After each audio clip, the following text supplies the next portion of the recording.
5 minutes? Just to get a sneak peek. Huh? Yeah, that'd be nice. Is it okay if I speak in English? Because I haven't given a lecture in German before and it's a little intimidating. Deutsch wäre besser. Or I can go slow. How's your English level? Is this B2? Are you B2? Or are you B or are you C1? You know this DEFs? DEFs, dieser Einstufungstest von Deutsch ist es so A1, A2, B1, B2, C1, C2. C2 ist das allerbeste, oder? C2. Du bist nicht ganz C2, oder? Auf Englisch. Ich weiß, da hast noch nicht die Einstufungstest genommen, oder? Deswegen. Liest du Englisch gern? Oder nicht wirklich? Nur wenn es sein muss.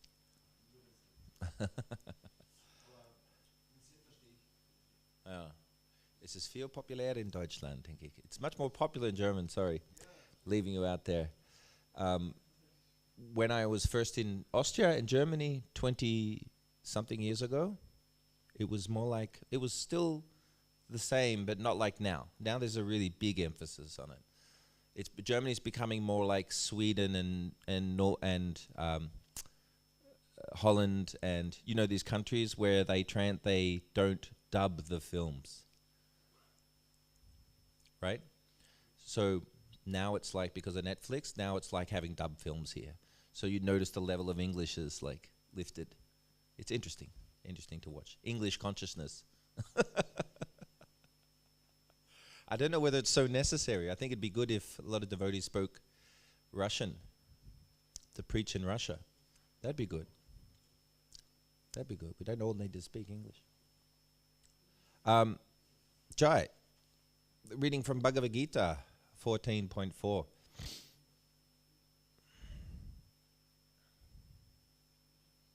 It should be. No, I don't think that's the verse. Oh well, I appreciate the effort though. So, yes, okay, good. We got the translation. Thank you, Dean Prabhu, for your service. Hare Krishna, Subhal Prabhu.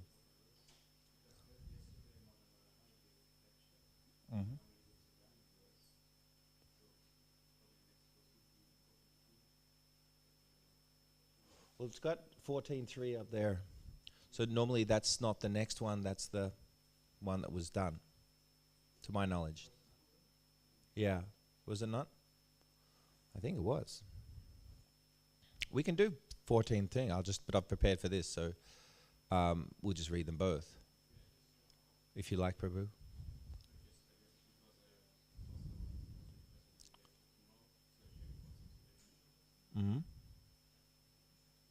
No, we did this one. It was actually me that did it.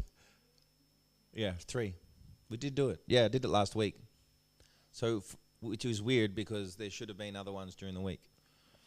But I remember because it was the whole thing about impregnating material nature. So we're up to speed. We're at the right stage.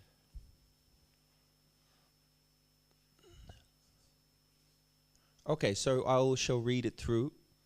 And then, because it's not on the board, you don't have to read it through, but then I'll do the word for word. Are you okay? You don't need translation, Prabhu? Okay, good.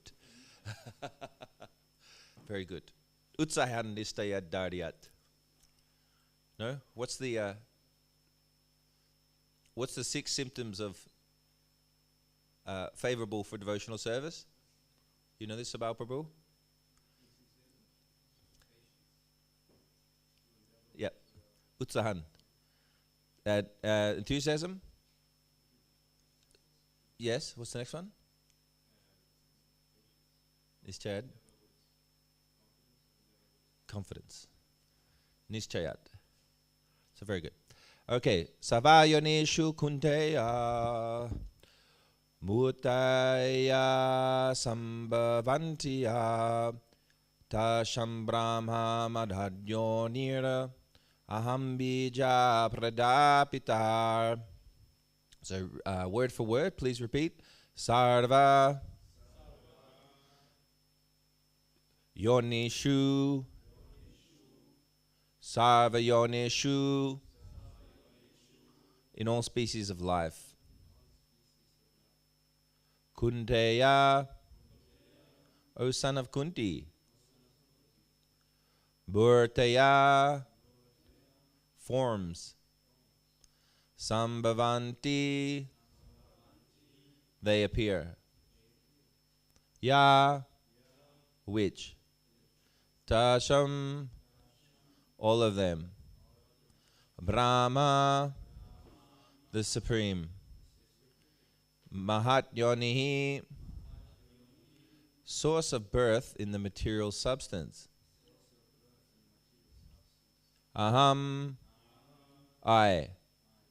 Bija Prada, the seed giving. Pita, father. Translation and purport by His Divine Grace A.C. Bhaktivedanta Swami, Srila Prabhupada.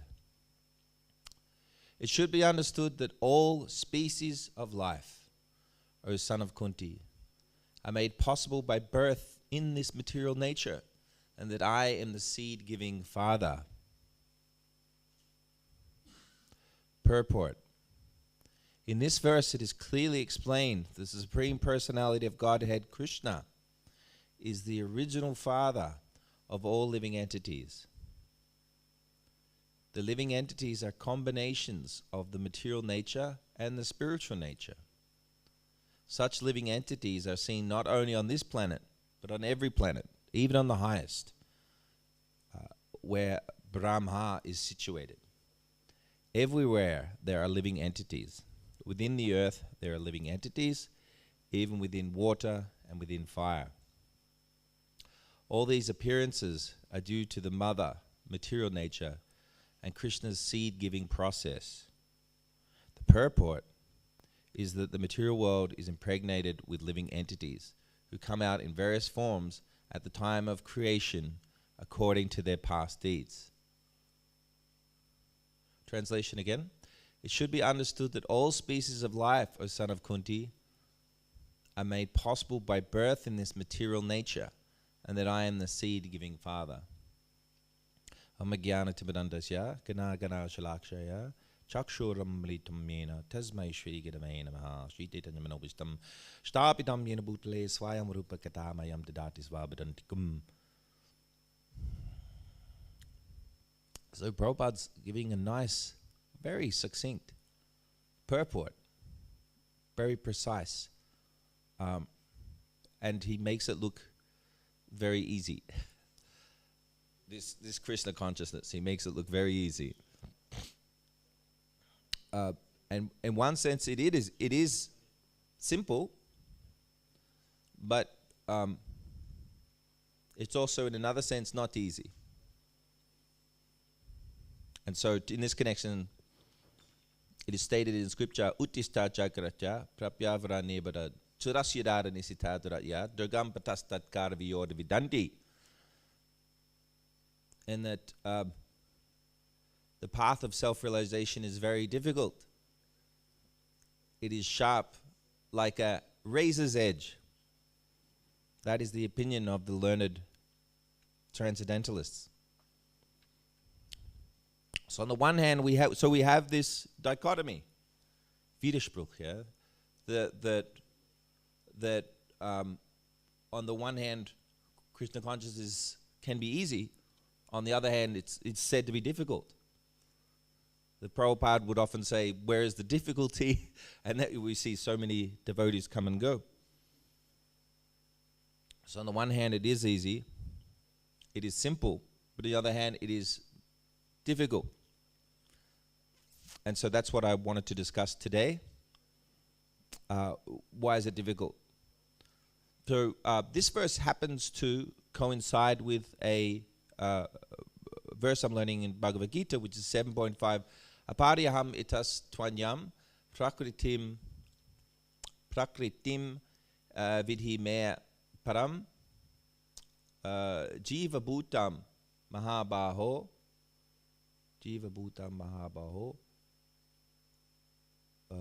What was the last bit? Yayidam dadyate jagat. So here Krishna is saying, besides these, O mighty armed Arjuna, there is another superior energy of mine, which comprises the living entities who are exploiting the resources of this material inferior nature. This translation is a little different from the original, but it's still nice. And that they highlight the use of daryate. Daryate means utilized or exploited. So ausgenutzt. And so in this connection, the living entities are essentially the battery. They are the power force behind everything moving. So from the ants, from the insects, from the bacteria life, in a microscope, if you look at the bacteria, you see movement, you see energy. This is the jiva, this is the spirit souls that are incarcerated in this material machine. Down from the microscopic bacteria to the demigods who are moving the thunderstorms and hurricanes, controlling winds.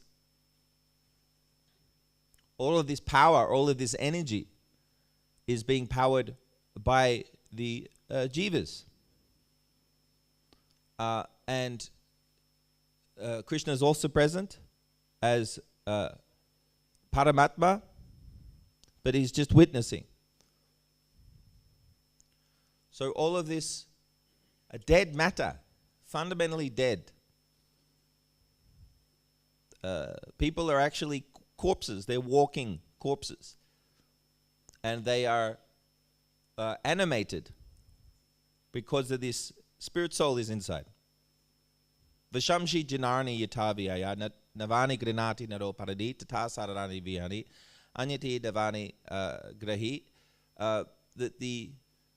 This body is like putting on new garments, is explained in the Bhagavad Gita.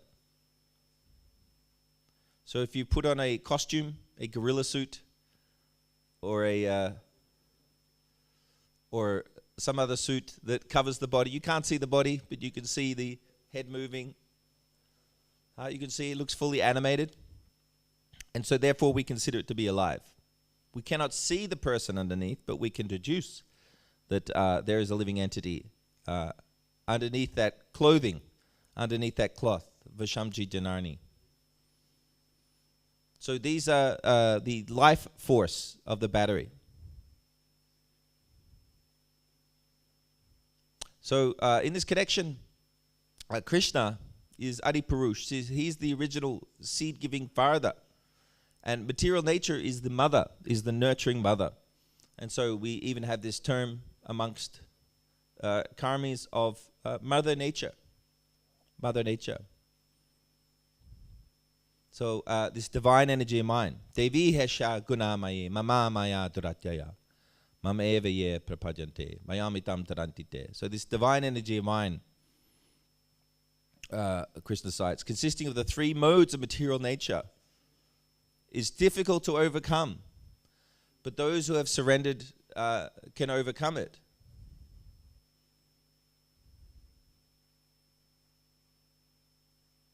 So these species range between 84 lakhs. And how much is a lakh, Thakur?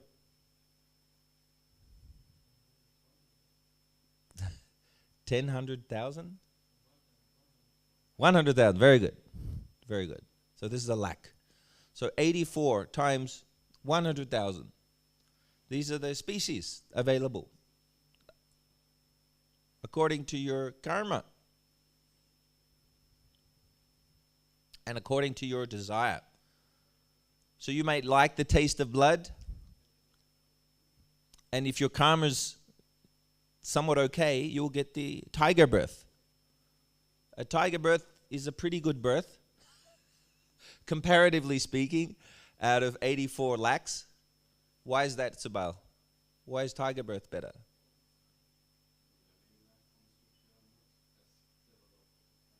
Uh-huh. Yes? And what next form will they have after?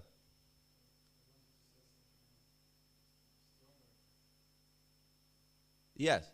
So you can have a tiger body or you can have a mosquito body, right? They both like the taste of blood. Sabal? Next life is human. So it's very fortunate, actually. Even a tiger's birth, very fortunate. But tiger birth is in the mode of what? Passion. Yeah. And so what animal is in the mode of goodness that's about to become a human? Yet to speak. Yeah, so cow, like that. So the cow is even more auspicious because it is about to take birth. Huh? And if it's a cow in Vrindavan, then forget about it. You're very lucky. You're very lucky. You probably won't take a human birth again. So you're very fortunate. So, but based on your karma, you'll have this. So you can have a mosquito birth or a tiger birth. So tiger, relatively speaking, this is enjoyment. This is a king. This is a king of your environment. Tigers have family life too, you know. Tigers have cubs. They have family. They have to protect their family, pay their bills.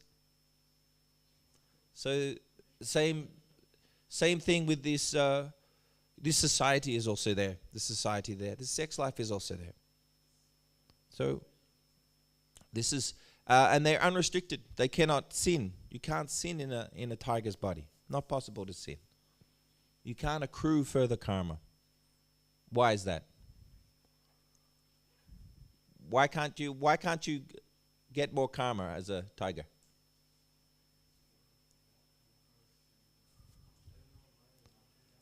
Louder.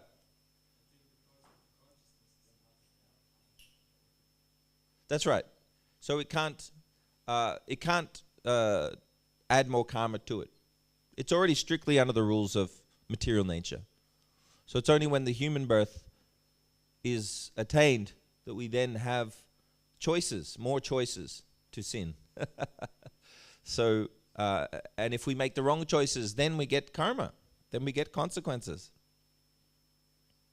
So material birth is due to envy of Krishna. Does that make sense? We don't like Krishna's position, or did not at one point like Krishna's position. And so immediately they're struck down by the material energy into material nature. So this forgetfulness can be really enhanced. The forgetfulness can be at the highest level of forgetfulness, to the point of a mosquito that it's oblivious, completely oblivious. So this is the very fallen position. And so the question is, when did we ask this question? Why is Krishna enjoying and not me? Why is Krishna God and not me? So this delusion, illusion, forgetfulness is then kindly facilitated by Krishna in providing this material nature to live out this forgetfulness. Yeah. So Ishvaraham Maham Bhogi means what? Yes, Subal Prabhu. Auf Deutsch?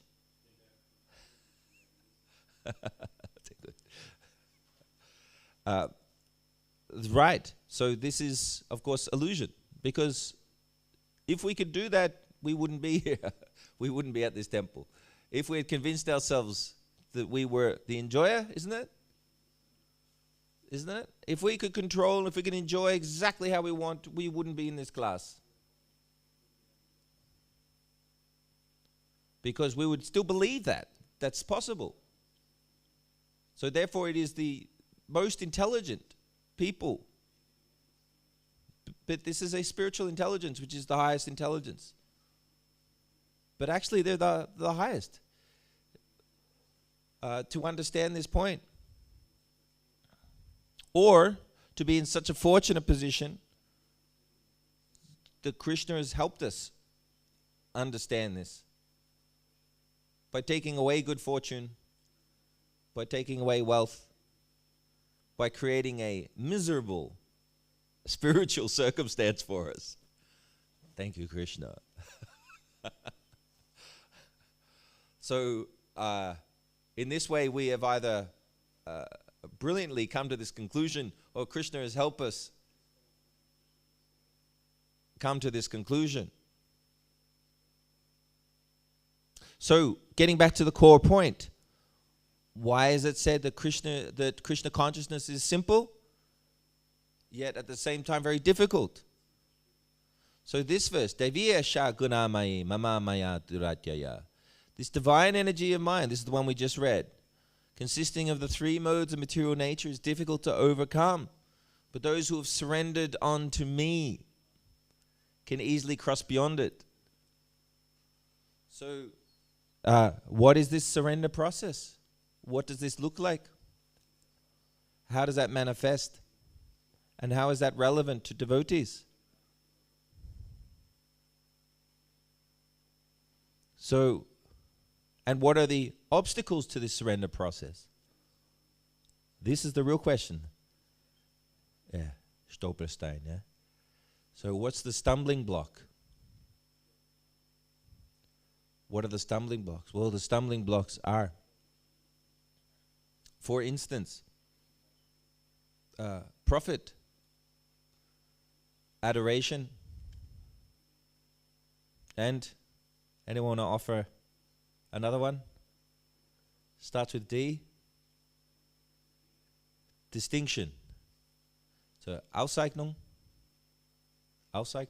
oder? Distinction, maybe.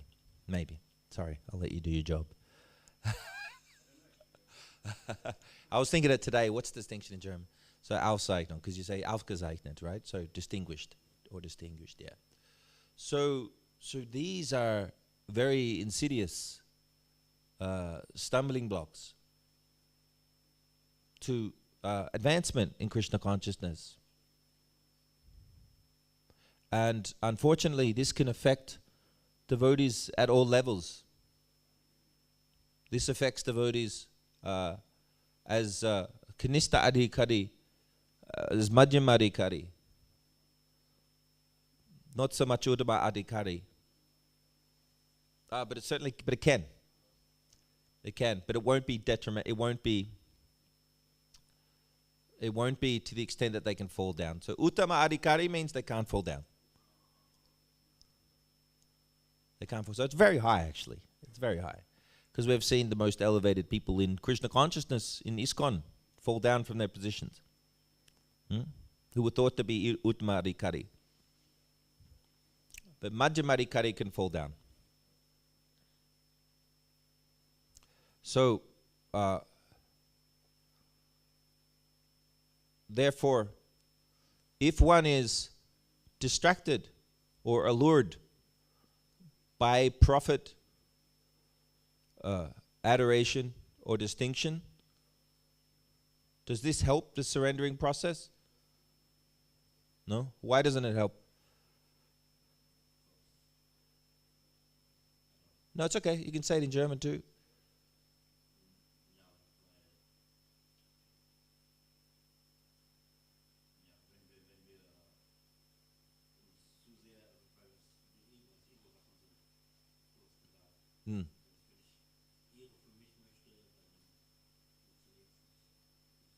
Right, yeah, it's that simple. It's like trying to go east and then wanting to go west at the same time. So the surrendering process to surrender to Krishna, it's the complete opposite of what everyone is searching for in the material world. Everyone is searching for profit. Isn't it? You can't. We were listening to Spotify today, Spotify for devotional songs. And every 5 minutes, there's some, hey, Jungs, willst du Profit machen? It's everything's revolves around profit. It's considered completely normal. Of course, you got to make profit, you got to live. Or it's adoration, or they're advertising, or you see beautiful women being advertised about how they can be adored with this product or that product. Yeah, they can be distinguished as well. Or there's some advertising about how you become a leader in your field, or a leader, get distinction in order to get the beautiful women who got the beautiful products.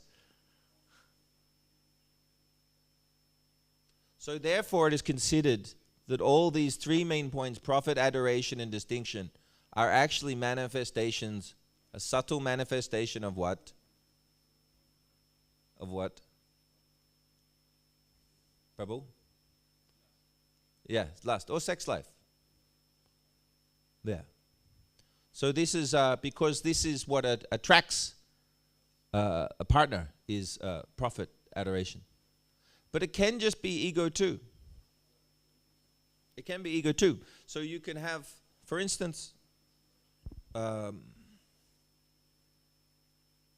can have people that are self-controlled, but they still want this leader.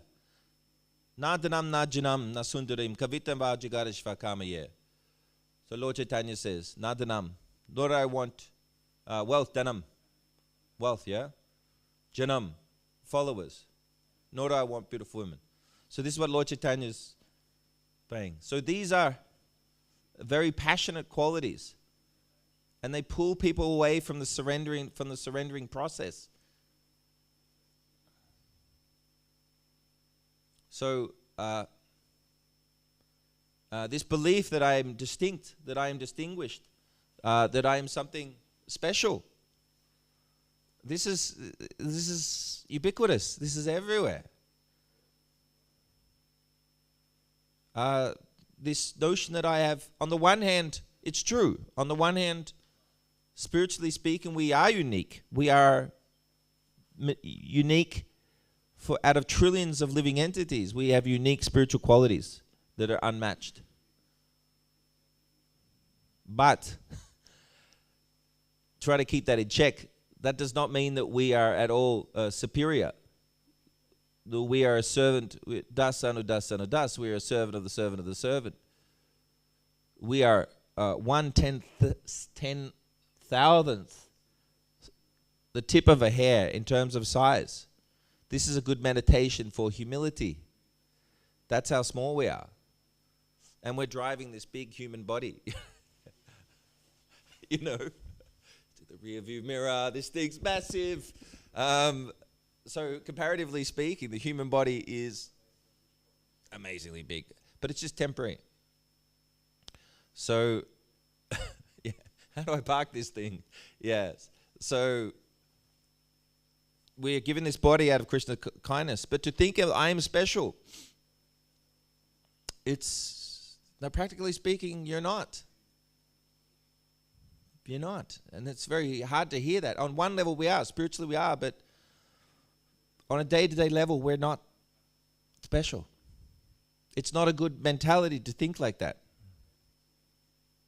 particularly amongst other devotees or, in regards to a service attitude. It's detrimental. It's a detrimental attitude. It's not good. So you're just another soldier in Lord Chaitanya's army. And the fight will go on whether you show up to battle or not. It's already predetermined. Vorherbestimmt. Yeah, that's right. So, Yari deke tarekaya Krishna Upadesh. No. Pritiviti achayade nagaradagram savacha pachara hoibi moranama. So as many towns and villages That's where my name will be spread all around the world. Predetermined. But we think we're so important that the temple's going to fall apart without us.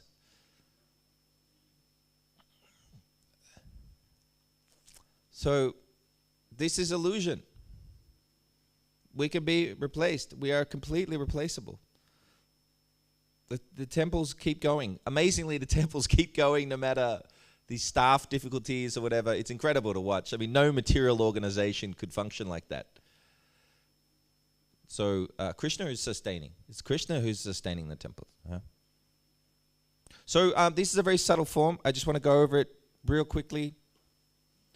So this profit mentality is based on a contract mentality, which is like quid pro quo is the Latin, yeah? I do something in exchange for something else. So I will make this arrangement with the temple as long as they don't ask too much or they don't ask too little. And again, I'm not directing this at bhaktas at all. This happens at all levels. At all levels.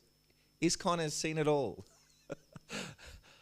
ISKCON has seen it all. I will take disciples, but I have to be worshipped as Vishnupad. Do you know? I have to be called His Divine Grace. All of this has happened in ISKCON. So from the lowest or the most humble, from the neophyte to the most advanced devotee in ISKCON, we've seen all of them be affected by profit, adoration, and distinction. And arguably, this is still affecting us today. And the reason being is that Krishna says, Kali Karera Dhamma, Krishna Nama Sankirtan, Krishna Shakti Vina Nahe, Tare Pravetan. In the age of Kali, the fundamental religious process is chanting the holy names of Krishna. Unless one is empowered, unless one is Krishna Shakti Vina Nahe, unless one is empowered, he cannot propagate the Sankirtan movement.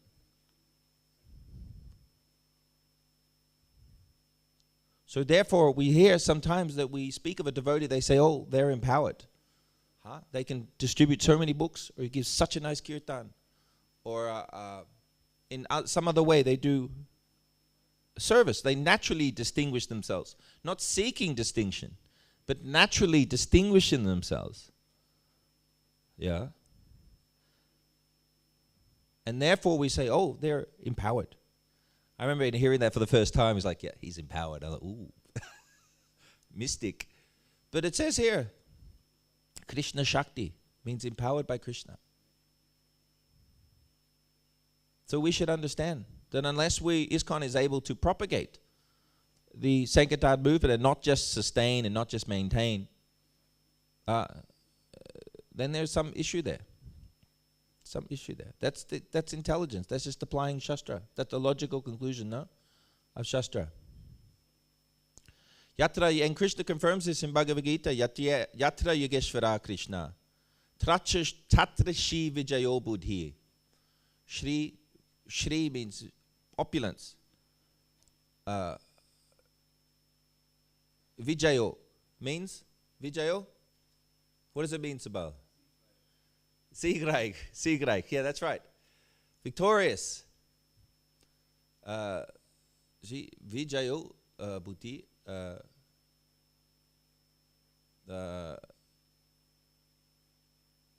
Tatra Nitira Matira Mama. Tatra Nitya, morality. So wherever there is Krishna, the supreme archer, wherever there is Krishna, the master of all mystics, wherever there is Arjuna, supreme archer. Sorry, Prabhu, a bit quick there. Then there will also be extraordinary opulence. Shri Vijayo, victory.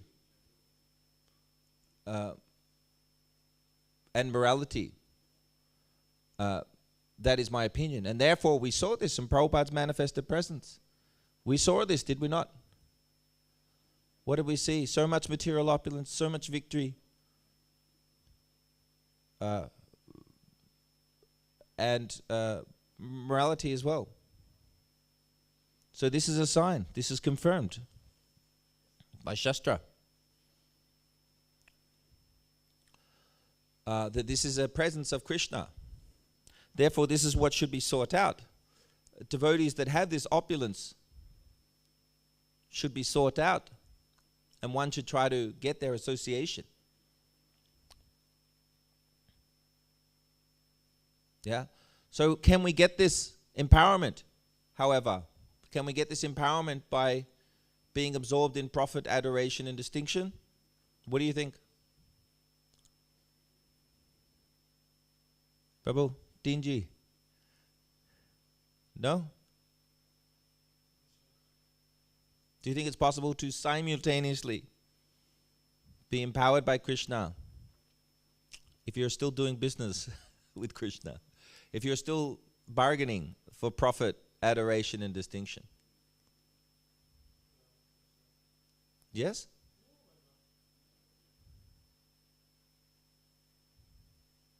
Subha was first.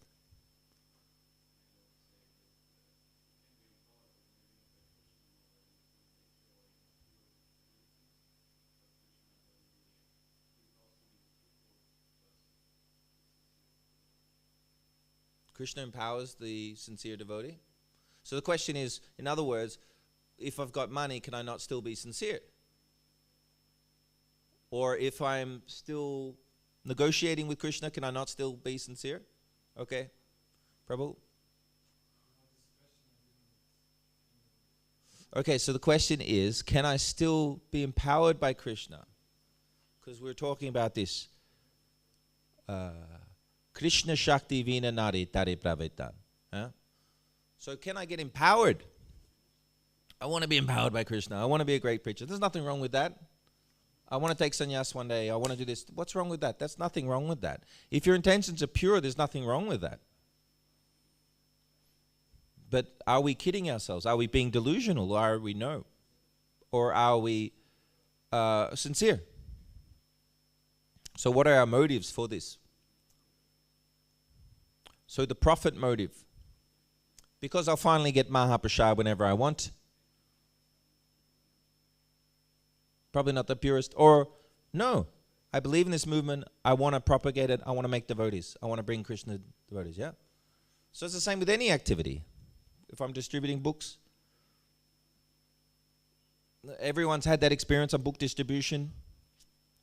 If you're just trying to increase your numbers or your Lakshmi, then Krishna doesn't seem to reciprocate so nicely. But if you're sincerely just trying to, I'm just doing my duty, I'm just going to go out, then the reciprocation's there. No? You had that experience? No? Book distribution? Hello? Yeah, hello. Yes. You have had or not?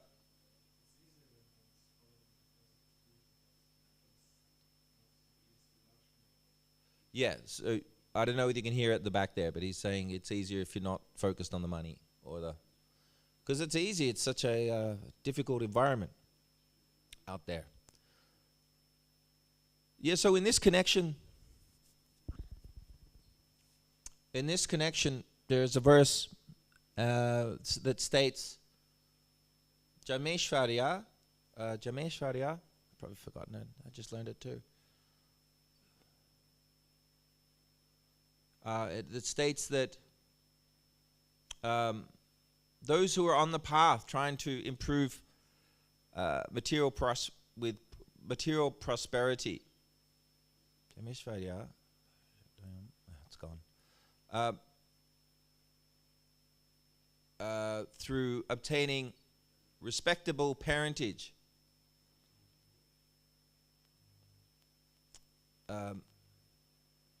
material opulence, higher education, and bodily beauty, cannot attain me with sincere feeling. So in other words, that's the sloka to answer your question. Does that cover it? So In the beginning stages, it's fine. It's all good. There's no problem. One is not expected to completely, fully surrender. Because at the start, one can fully surrender for a few years, but then it's not tenable. One cannot continue with that. Some can, some can't. Some will do Sankirtan for many, many years, and some will do it for many, many days. So, therefore, there's this waxing and waning. Yeah. And so this is why Krishna refers to getting to the platform of nishta, steadiness. So,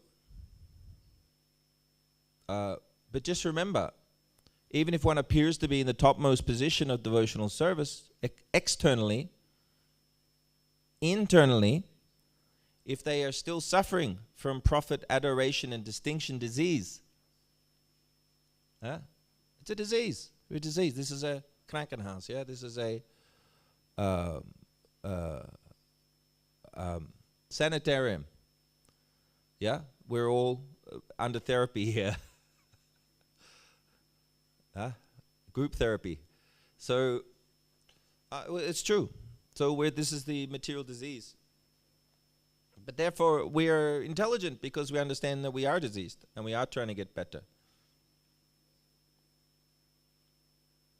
So outwardly, they might look very distinguished and very advanced. But if the disease is inside, then the outside is just for show. The outside designations in Varnashram are indicators only. But they're important indicators. Because in this way we can develop the Vaishnava etiquette so that offenses are not made. Does that make sense? So there's two tracks. So we have these designations of saffron, etc., etc., etc. And we have Brahman thread, and then if they're there for a long time, they may get the role of sannyas or guru. And generally speaking, they are accurate, but they're not definitive. There can be pretenders. And there can be people that are more advanced, that are not necessarily in a higher external demarcation or designation. Yeah, so it's a very intricate point. And that's why etiquette is very important in the Vaishnava culture. But even in the general cultures like in Germany and Britain, they put a big emphasis on, and Austria too, they put a very big emphasis on being polite in your exchanges. So devotees should be like this. They should be very polite, very gentle, very important, actually. Be gentle with other devotees. Be grateful to other devotees. Yeah. So what are the symptoms? The symptoms, I could keep going, but I'll just end it on this. So this is the symptom of advance. So if we know that those seeking profit, adoration, and distinction are suffering from the disease, that have a fever, it's like a fever. The more profit, the more money, the more distinction. It's a fever, and you increase the fever, it increases even more. So it's pouring fuel on the fire. And for this reason, Krishna will take away money from devotees to get rid of the fever. The fever's too high on this one. It's like a doctor looking at the chart. Yes, better give him 100 milliliters of chill the hell out. Yes. So because this is the fever. So conversely, we can understand, okay, so if this is the symptoms of someone who has alloyed devotion, compromised. So Prabhupada used this form. What are we seeking? We're after spotlessness. Unbeflectheit, right? Immaculate, actually in English we say, immaculate. Devoid and unalloyed. Unalloyed. So in metals, in metallurgy, you can make different metals by mixing the metals together. And they're called what? What are mixed metals called? Alloy, correct. Alloys. Do we want alloys in ISKCON? No. We want unalloyed. Unalloyed. Unalloyed. That means no mixture. No mixture of this part. No mixture of profit, adoration, and distinction. Therefore, the symptom of advanced devotee is what? Is the absence of profit, adoration, and distinction. Is it not? Is that not logical? So the absence of profit, adoration, and distinction, this is the symptom of an unalloyed devotee. And this is ultimately, this is why we go through so much pain. We go through so much pain because Krishna is removing these alloys. And it's a very painful process. The alloys that we've obtained over billions of years in the material world. Therefore, it is a painful process sometimes. Intolerable, insufferable. But we have to tolerate the intolerable and suffer the insufferable. This is Krishna consciousness. Hare Krishna. Any questions? Comments?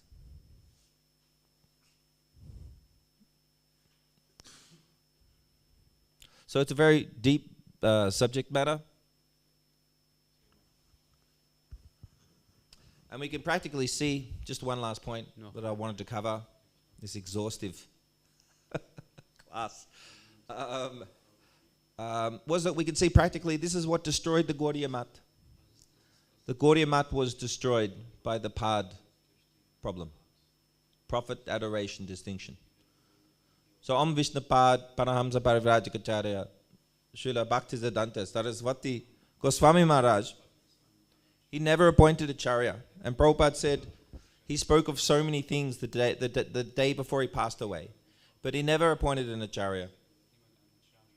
And so his godbrother, Sridhar Maharaj, I believe it was Sridhar Maharaj, I really don't want to get that wrong.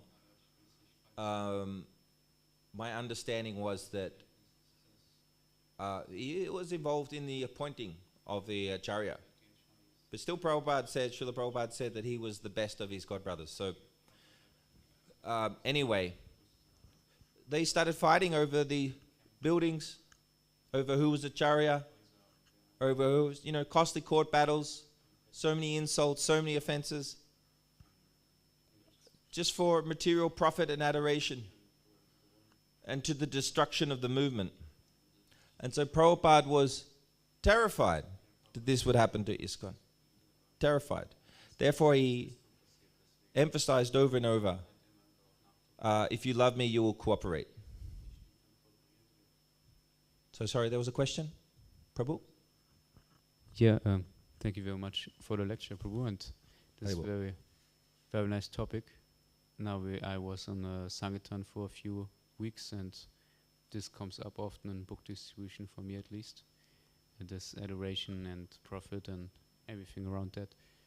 So my question, I ask general questions often, but practically, how did you more overcome this disease of seeking for adoration, profit, and how to overcome it as a devotee in general? Maybe you can talk a little bit about that. Yes, excellent question, Prabhuji. I would say the most practical way of overcoming it is to first recognize it. So, of recognizing the symptoms. For some reason in this material world, manyate jagat param. Manyate jagat param means, we call it projection. Projection, yeah? Is it the same in German? Yeah? And projection is, you accuse others of what you yourself are guilty of. right? So you go, that person's just, he's just got to have attention. So for instance, you may see someone and comment, oh, that person's just got to have attention, He must have attention. And this may be a fault in us. So I don't know whether you've ever had that experience. I certainly have. So for some reason, it's easy to see it in others. And that's why apayashanam is actually a symptom that a quality we should be striving for, which is aversion to fault finding. Not paishanam, but apayashanam. So finding faults, that's a problem, because that can be your subconscious showing you a quality within yourself that you don't like. And because of this psychological dissonance, ich weiß nicht, was das ist auf Deutsch. Widersprüchlichkeit oder Widersprüchlichkeit vielleicht? Dissonance, it's probably a German word. The mind doesn't like it, but it sees it because it knows that we have it. It's very common, actually. So in this way, we must recognize first what the pure example is. What would Prabhupada do? You know these things? What would Jesus do? WWJD. These are like bracelets some Americans wear. What would Jesus do? It's not a bad thing. What would Prabhupada do? What would Prabhupada do? So recognize these symptoms and remaining a enthusiastic servant. But we shouldn't be naive. We shouldn't be ignorant. We shouldn't follow blindly. Prabhupada says blindly following is actually condemned. It's condemned. Because you will see it. There's hypocrisy. This is Kali Yuga. You're going to see hypocrisy in ISKCON. Frankly, yes, this will happen. So it's going to happen. Can't just pretend that everything's perfect. It's not. It's a material world. So we have to protect ourselves and to understand it is there, so we're not shocked if we see it. But to not be misled by this bad. It's bad example, right? Bad example. Bad association. So again, we have to protect ourselves and remain pure. And develop this art of discernment. More and more, more and more as one advances in Krishna consciousness, the discernment, the intelligence will get sharper and sharper and sharper and sharper. Sharper and sharper. To the point where it was inscrutable what Prabhupada would do. They could never tell. Even they'd been around Prabhupada 10 years, they could not tell what he was going to do because his intelligence was so sharp. And he was a personalist dealing with devotees as individual people, that every answer to a particular person would virtually be different because there are unlimited calculations, right? Unlimited variables when you're dealing with a person, a time, and a circumstance. The calculations are innumerable. And that's why Prabhupada, in my view, was so unpredictable. So, firstly, noticing the symptoms, to recap, following the pure example, try to replicate that example, be a enthusiastic servant, but also protect yourself. Unfortunately, you will also there also can be situations where you feel like you're being taken advantage of or exploited. So you have to protect yourself too. We can't always be idealistic. Sometimes you have to protect yourself, and in this way it may feel like, oh, I'm doing a bit of a contract here. This is kind of like a profit-making deal. But if it's to protect your Krishna consciousness, then sometimes you have to do it. Because if you are dealing with the mode of ignorance or passion and you're in the mode of goodness, there'll be a mixture of these modes. you'll have to come down to meet it somehow, or come up to meet it. And so, it's quite scientific. This is like different modes clashing.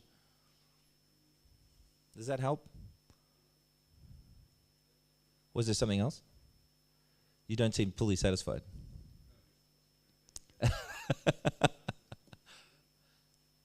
Or does anyone else want to add to that?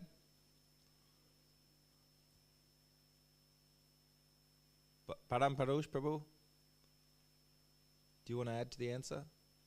Okay, were there any other questions?